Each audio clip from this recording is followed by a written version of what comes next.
Hello, my friends. This is The Art of Prepping. Thanks for joining me on the podcast today. The weather is very frigid outside, so I came in to do a podcast for 'em today. So thank you for joining me. I just want to talk a little bit about prepper groups and just how diverse they are.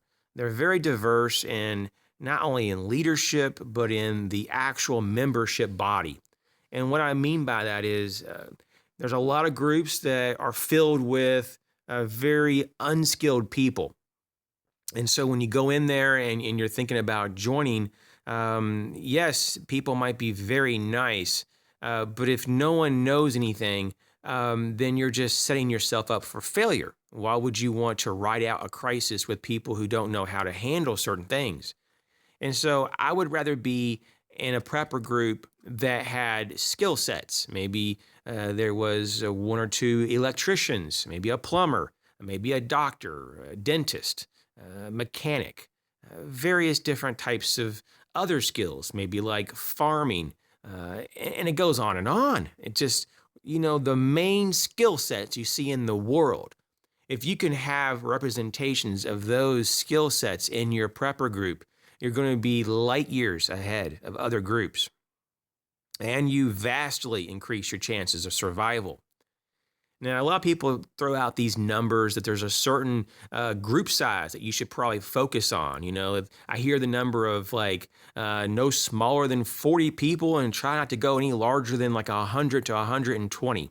Well, I mean, I can kind of see what they're talking about. You go too small and you don't have a pool of resources. You don't have a diversity of skills and just manpower. And even for security, you have a very low amount. But if you go too big, sometimes there's a lot of drama and it's hard to be organized and there's a lot of difficulties and tons of pressure on the leadership. So I get it, and you probably get it too. So basically, just use your common sense. And, I think that somewhere between 40 to 80 is a really good range, maybe even 40 to 100 if it's a very well organized group. Now, when we talk about groups, there's all kinds of groups. I mean, I look at them as like subcategories within groups.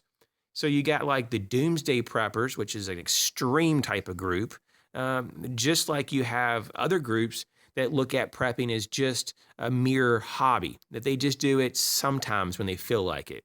And that is the other extreme. In the middle, though, we got this big hodgepodge of different types of urban preppers, suburbanites that are into prepping, and of course, rural preppers.